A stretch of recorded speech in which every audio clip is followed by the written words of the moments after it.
Book of Leviticus, chapter 20, verse 26. You are to be holy for me, as I, the Lord, am holy, and I have set you apart from other people to be mine. लेव्याच्या पुस्तकामध्ये अध्याय 20:26 आपल्याला सांगते की तुम्ही माझ्या प्रित्यर्थ पवित्र व्हावे, कारण मी परमेश्वर पवित्र आहे. तुम्ही माझे असावे म्हणून मी तुम्हाला इतर राष्ट्रापासून वेगळे केले आहे. We will reflect on the verse from the book of Leviticus chapter 20 verse 26. Yahweh the Almighty, the intimate friend of Moses, who speak to him from the luminous cloud, as a friend speak to his friend in the book of Exodus chapter 32 verse 11. The God who dressed up in majesty and splendor filled the Jerusalem temple to the astonishment of Ezekiel. The God who in acts of unbelievable tenderness bent down to feed his child Israel, according to Hosea. The God who, according to the psalmist, was always full of forgiving, love, and compassion towards his children, and whose fidelity towards them shone like a star in the night, firm and unshakable. The father of the prodigal son, the merciful father who impatiently ran to him, kissed and lovingly embraced him after his return home. The father who whispered to Jesus at his baptism that he was his beloved son and comforted him again on top of Tabor with the same expression. This is the Father who right now he is telling us, be a light for the world. He has set us apart from the world because we are his children, and he wants us to shine like his son Jesus Christ, be like the father prodigal son to welcome those people who are away from God. The father who silently and lovingly raised Jesus from the dead by his mighty power, the same father lives now inside us. This path experience you can see through Jesus Christ. Even Jesus has set his disciples apart from the people because they were called to proclaim the kingdom of God. So my dear friend, the same way we are called to proclaim the kingdom of God. Therefore the Father is in him, inside him, greeting him from within, flooding with his presence, occupying the most intimate recess of his person, absolutely every nook and corner him. Now we, the Christians, become the bearer of the Father, his living temple, a real tabernacle, hallowed by the Father himself. The disciples will experience intimately his presence because he possesses him intimately, inwardly, profoundly. The Father has become his treasure possessions.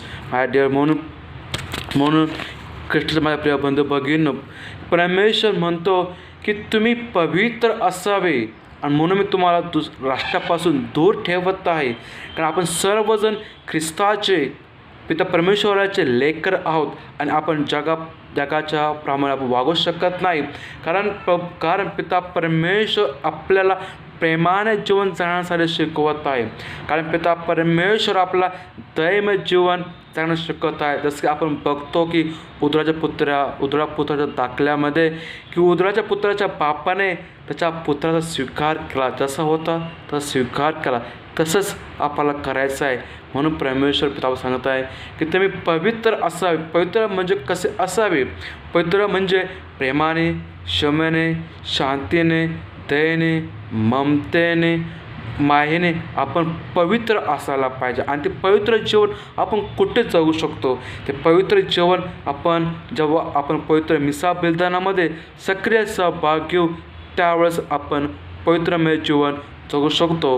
कारण त्या वेदीवरती परमेश्वर पिता त्याचा पुत्राचा अवतार त्या वेदीवर देतो आणि येशू ख्रिस्त त्याचं शरीर मोडून आपल्या खाव्यास तसं ते अन्न देत असतो.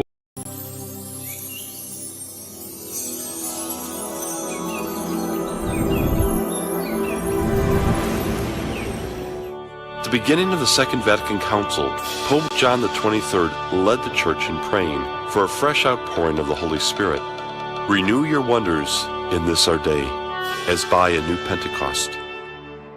A few years later, seemingly as a result of John XXIII's prayer for renewal, a significant event took place that would forever change the lives of millions of Catholics and the Church itself.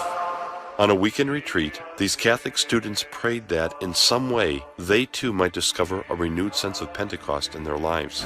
Those who prayed for the experience that came to be known as baptism in the Spirit had experiences similar to all the others: a new depth of prayer, love for the Scriptures, a devotion to the Eucharist, a heart for evangelization, a call to conversion, and a life of holiness. On Pentecost Sunday in 1975, Cardinal Sunens and 10,000 individuals who had this charismatic experience met with Pope Paul VI.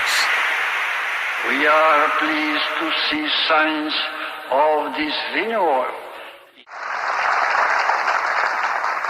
Long life for the charismatics.